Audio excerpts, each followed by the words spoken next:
Hello, everyone. Thank you for checking out this special episode of Really Dicey. This is Manny, and I'm here with Francesco Nepitello. and today we're going to talk about The One Ring, Ruins of the Lost Realm. This is the first setting book for the One Ring series, second edition. Am I correct? Yes, you are. If you don't count the lore master screen, so it's the first supplement out, and it is maybe not exactly a setting book. It's a new formula that we decided to follow for the One Ring second edition compared to what happened with first edition, where we had more of a split between adventure books and setting books. This is a bit of a mixed bag, and we can see exactly in detail. Okay. So when you say a setting and an adventure, so like these are each chapter has information about a certain region of the world, and there is an adventure attached to it toward the end. Is that how am I understanding it? Well, it's the goal of this book is to pack as much as useful information as playable stuff that we could. Let's say that in several decades of role playing myself, I always I grew dissatisfied with many of the supplements that were created for the games that I liked. Not all of them, of course, but too often there was a tendency of stuffing books with fluff, with stuff that is supposed to be used by the game master, especially to create their own stuff, but very much leaving the game master to their own devices to do that. With Ruins of the Lost Realm, we created a sandbox supplement, something that has stuff that is ready to play. It's a number of modular elements that can be taken and just placed during your campaign in any order desired.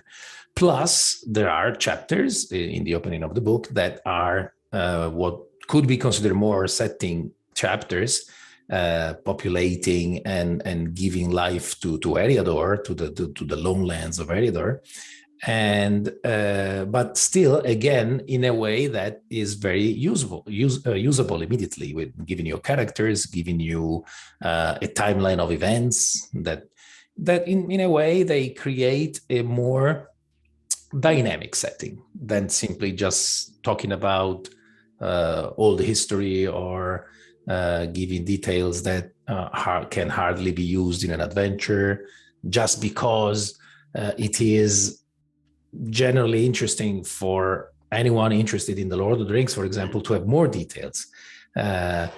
Sometimes people can think that there's never enough detail, and so anything is welcome. But I feel that sometimes doing that ends up drowning the really useful stuff in a sea of unnecessary details. And if you, for example, look at the Lord of the Rings itself, the story, that is a very detailed story, it never goes too far in giving details that are not useful to the story. In that case, it is the story that matters. In our case, what matters is the setting for the characters. So I can make an example. Some people, for example, are interested in making a study on how many people could live in Eriador at the time of the Third Age compared to the Second Age, for example, or simply different centuries in the Third Age than the setting date, for example, for the Lord of the Rings. But that's something that is really relatively interesting. I mean, you never hear Tolkien state such precise numbers in the books. It occurs that sometimes numbers are given, for example, for the mastering of Rohan when they move, when they ride to to Gondor and help the siege of Minas Tirith. But these are extremely useful numbers, because you have to imagine the army of Theoden King riding to the help of Stuart Denethor. But otherwise, why should I know that a village has 350 souls if it is not simply something that can be said by describing the village and the number of houses you see and stuff like that? So we try to keep a more first-person perspective, something that is not an out-of-the-world perspective seen from above, even if sometimes this means displeasing some of those more scholarly types that are interested in that type of speculation. But for me, also being a fan of Tolkien, that type of speculation is borderline with fan fiction, because you often don't have enough information to draw those conclusions. So we try to stay more on the border of that, but still giving you useful information. Not to go too off topic, but I agree with you. There's a lot of interesting things about the Lord of the Rings series, where it looks like Tolkien, when it comes to, like, for example, language, it's very detailed, very much about that. But other things, like, you want to know about the Blue Wizards? But I think in a way that's great for creators like yourself to get a chance to flesh out something and create something for fans that kind of want to know more, but there's no way of actually knowing more from the actual lore. When we talk about settings, we're talking about Eriador mostly. Am I correct? Yes. Mm-hmm. Okay. And so I assume that each chapter focuses on a certain part. Maybe I'm just gonna make a wild guess because I haven't seen the book yet. Like maybe the Shire, and then maybe a little bit on the Bree. Okay. I can give you the general gist of it. The challenge with the book was to make Eriador interesting, because we knew from the beginning that there are potentially more interesting areas to explore. I mean, I did a different choice when I wrote the One Ring first edition, by moving the focus of the geographical setting and historical setting to Wilderland, because Wilderland was a more vibrant, more dynamic setting with different folks interacting with each other, elves and dwarves, and the Man of Dale and Asgaroth and so on. So it was a realm coming back to life after a long lull in under the threat of Smaug the Dragon. So it was incredibly interesting from the point of view of creating a sort of proactive dynamic in the adventures, so having characters becoming heroes and trying to write their own saga in a place that is populated with a lot of different actors, but at the same time hasn't a story that has been decided already, because it's one of those very big gray areas in the books. We know something about that area from The Hobbit, and we know something from The Lord of the Rings, but there is a huge gap between the two that allowed us to be very free in filling it.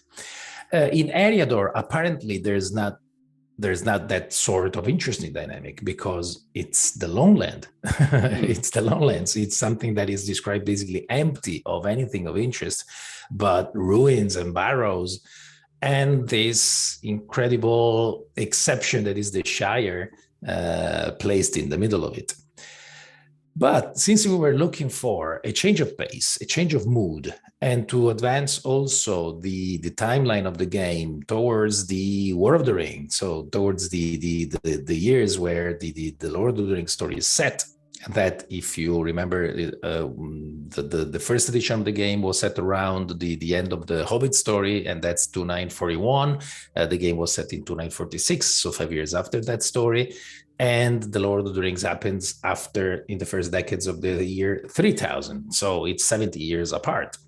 But since we decided to shift the focus and also move the timeline, now the year is 2965.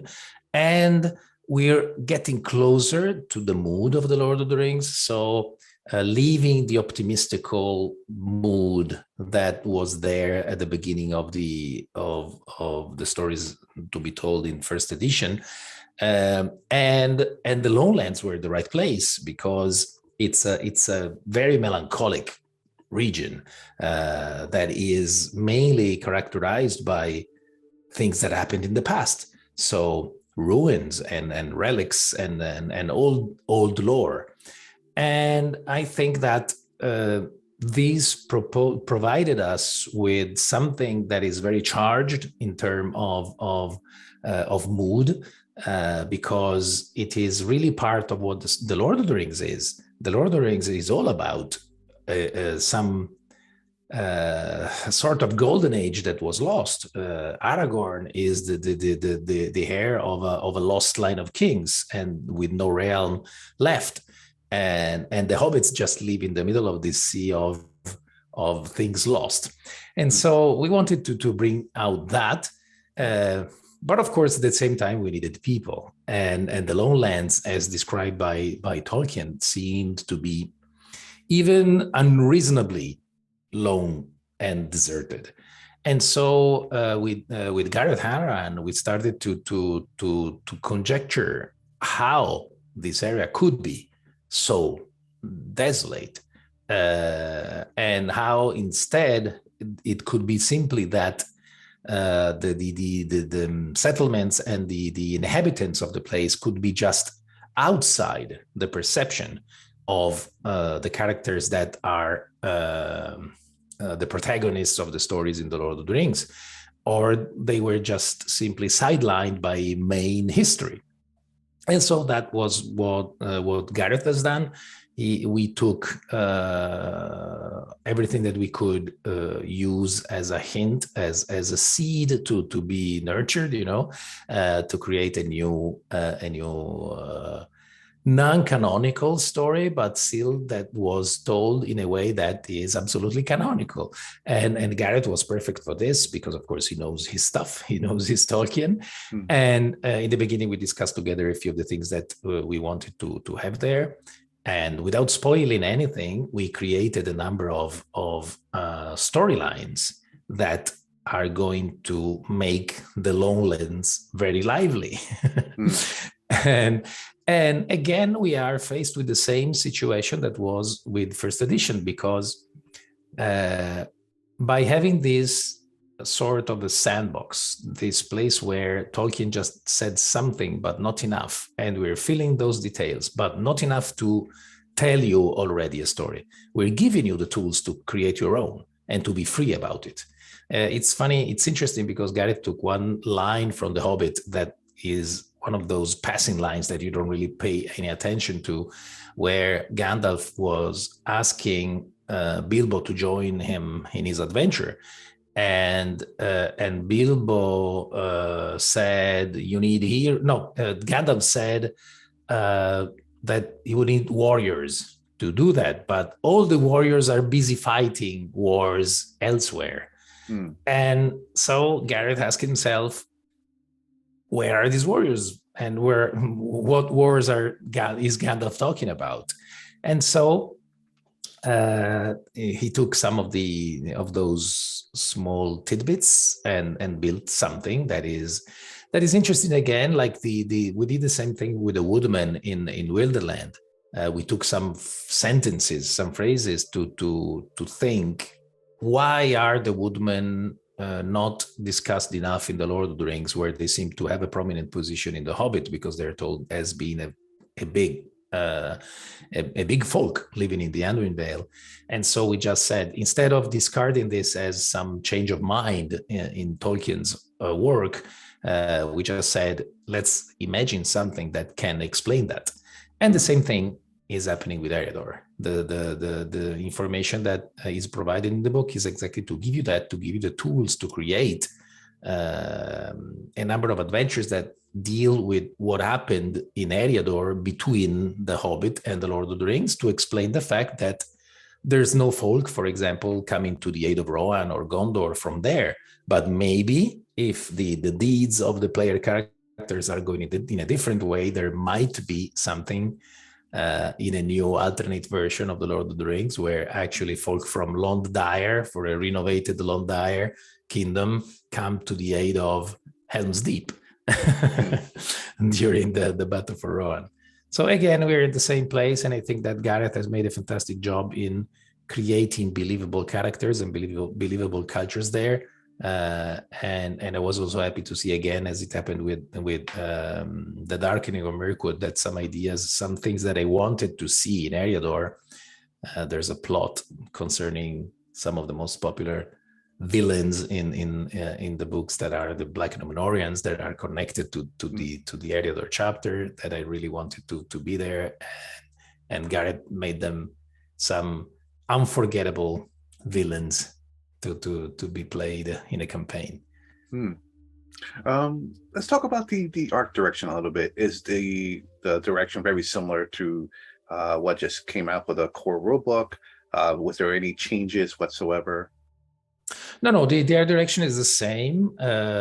We are trying, as far as, for example, the cover art is concerned, we are keeping the same alternation between the drawings done in a conceptual art type of style for the color pieces, and more descriptive pencil art instead for characters and scenes. So we have chapter dividers and the covers that are done by Antonio De Luca, again, like for the core. The core, most of the color art was done by Martin Grip, but now we have Antonio De Luca, who has taken the task of doing the same thing. So painting images that are in the style of Martin Grip. So they continue to have this moody and dark type of art that you can see clearly from the cover, showing the gigantic ruins of the bridge of Tarbad and a boat passing under their shadow. And also the art inside is again by Antonio, with the same mood in mind. And the pencil pieces are by the team that worked on the core, and the portraits by Jan Pospíšil, who's amazing in doing the things that we needed, and is creating characters that believably are part of a culture. By their clothing and hairstyle and everything. So eventually, supplement after supplement, I think that we are going to create a sort of a visual guide to Middle-earth that, being so consistent, we using the same artist and by referencing real-world cultures and so on, are going to redefine the look, for example, of Eriador. It's no easy task, because too often in role-playing games, artists are a mixed group of people with different influences and different styles. And what this creates the problem that there's no consistency between the different art. So you miss what could be the world you're playing in a consistent way. And instead having artists referencing each other and referencing real world influences connected to the sources, we think we're doing exactly that, giving you a chance to visualize. And also the visualization is, from our point of view, it's important that it's our own. It's not slavishly reproducing the movies, for example. What is the tone of the adventures? Would you say it's similar to maybe to the beginner box set? Would you say it's similar to maybe something previous like Mirkwood, the Mirkwood campaign? How would you describe the tone of the game? Oh, well, I forgot to finish to say exactly the structure of the book, because we can say that the book is divided in two parts, even if it's not two halves. It's but two different moments. The first chapters are exactly the what we call the setting part, that are equally devoted to geography, but even more to events. So what can possibly happen in years after the beginning of the campaign. So these are tools for the lore master to weave those events with the the activities of the players, so that they will be part of the evolving story of Eriador. But the second part, that is possibly the more consistent one, is landmarks. We took this example from the Forbidden Lands role-playing game by Free League, where that I loved a lot as an idea, because it answered my need as a GM for a type of adventure material that didn't require me to, one, read tens of pages to read someone else's story. And then to be forced to play it in a sort of an established way. So first part, second part, and so on. So in Ruins of the Lost Realm, you have landmarks that are exactly that. They are places. So the playable part, the gameplay material, is connected to a specific place.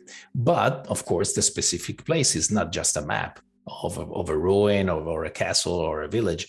It's actually a place with a story, with some old lore connected to it, with some current events connected to it. So what you do with those landmarks is just to parse through them. You as a lore master, you choose which ones are taking your eye, maybe because your company of characters are at the moment traveling across towards the mountains, and you check out the landmarks chapter, and you see there's one about a Dunadan ruin on the mountains. So you say, okay, that could be a good place. And also they're connected to the game mechanics, because there's a part during the fellowship phase in the One Ring Second Edition when you can gather rumors. You can listen to what people are talking about in the area, and that's the cue for the lore master to feed you with information about a place that could be nearby.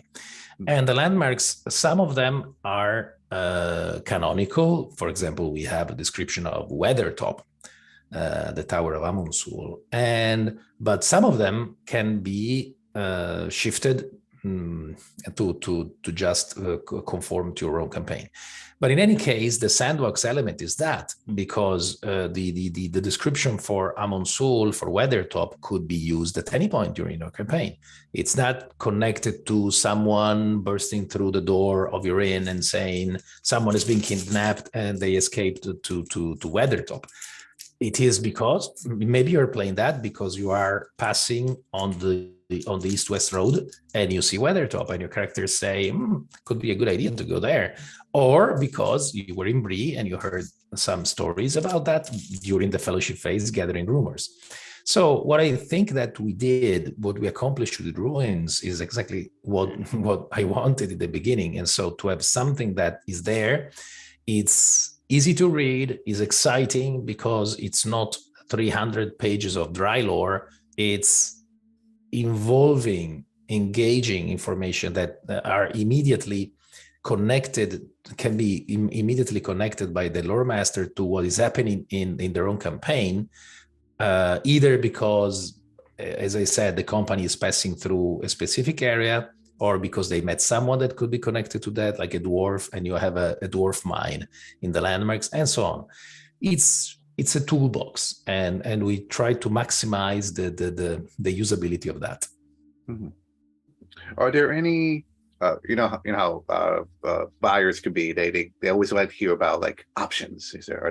In this book, are there like NPCs, items, new monsters? Are there anything like that they can expect? Yeah, there's stuff like that, because again, all the landmarks are supposed to work like that, to be dropped in your campaign and be played.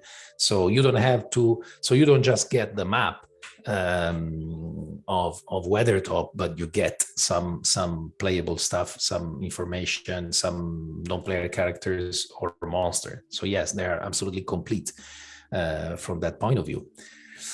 And what I really like is the fact that that's exactly the type of information that is needed to enhance the structure of the game made of a fellowship phase and an adventuring phase. Because when you play your adventuring phase and then you have your fellowship phase, the fellowship phase is providing a lot of information to the lore master exactly to think what to do next. And by connecting this to a supplement like Ruins that doesn't force you to think too much ahead, okay, this adventure is going to be the next one because of this or because of that, but giving you this freedom in the end, when you have played through a number of landmarks and a number of events in the story, you're creating a campaign that is very similar in result as what we accomplished with the Darkening of Mirkwood for first edition. So a more open campaign that is very much reliant on the actions of the characters rather than a pre-written story. Of course, yeah, I forgot to say there's a very nice map by Francesco Nepitello, the same guy who made the maps for the core, and it's a map of Tarbad, one of the most famous cities in Eriador that used to be a Numenorian haven on the river and so on. And again, Gareth weaved a fantastic story about the situation. And again, building on very few sparse sentences by Tolkien, because the city seems to have been abandoned like 60 years before the start of the game. But we asked ourselves, okay, but what does this mean? 60 years is not 600 years. And so is everyone just disappearing from the city like that? Or it is considered to be deserted because it is outside of recorded history. And so maybe something happened for a few decades there that is worth telling as a story. And so, yeah, again, that was exactly what Gareth has done with that. And the map, I think, is an amazing one. We studied hard what happened in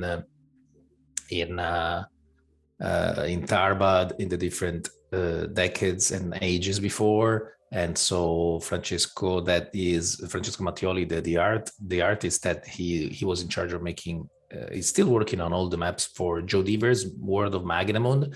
So he's a super expert in designing believable cities. So he spent a lot of time in thinking, since the city was flooded, he spent a lot of time in recreating the layout of a city that was flooded, so which parts of the city could be still accessible. The flooding was decades ago, so possibly that now the water is out, but what's the difference?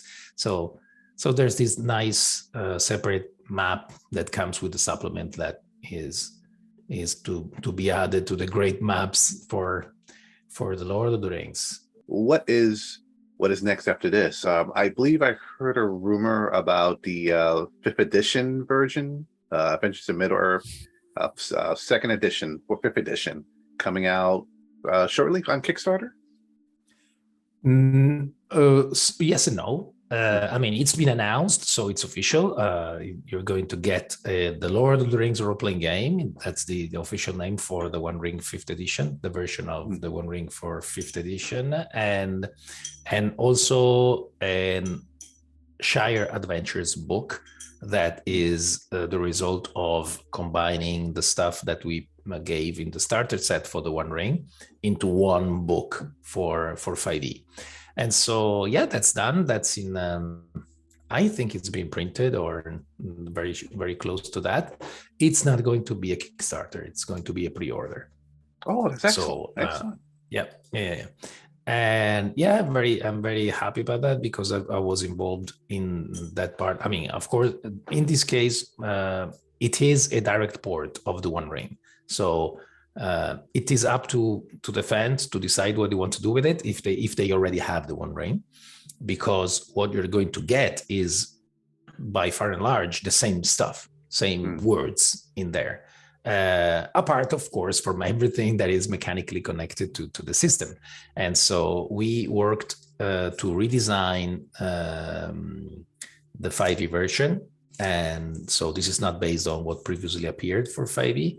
And what I wanted to achieve with that was exactly to do this. So to do something that is as close as possible an experience with 5e that replicates what you get with the One Ring. That on one side might seem nonsensical, because if you already have the One Ring, why should you play something that plays so exactly like the same? But that's for the fans of 5e, for the people that play 5e, that prefer to play 5e on over anything else. And that's understandable. I mean, we know that Dungeons and Dragons is by far the most popular role-playing game out there, the most accessible one in terms of availability, and it's easy to find a group. It's easy to find people that just play that. So I was happy to try and do something with the 5e rules that was as close as possible to what we did with the One Ring. I designed that with Michele Garbugio, that is our local 5e expert, and Jacob Rogers, who was also in the past working on 5e and worked on the excellent Symbaroum 5e version. So we are anxious to see what will be the reception. I think that the books look gorgeous. Inside, they're very close to what the One Ring is, but yeah, there's some fantastic covers by Antonio De Luca, both for the core and the Shared Adventures book. So yeah, we'll see what happens. Yeah, but thank you for taking the time to talk to us about this book. And again, I'll put a link in the description below when I'll put a pre-order. It should be out. It should be out for Kickstarter. For those who backed it, the Kickstarter, they should be getting their copies now. And then they're getting their copies now. Yes. Yeah. We've seen some pictures of copies out in the wild being received. Yeah. Unfortunately, the delivery of that has been plagued by the current problems with distribution all over the world. Luckily, by the way, Free League was really wise in stockpiling the paper necessary for that, and for example, so the paper for 5e. So we are late, but there's other publishers that will have bigger delays, because luckily Free League was forward thinking about this. All right, excellent. And it will be out for the general public in sometime October, November. Okay. All right, excellent. I think it's already can be already ordered, I think, for from the website. So yeah, it's available. All right, excellent. Well, again, thank you very much, and to our You're welcome. And to our viewers, stay safe out there. We'll see you next time.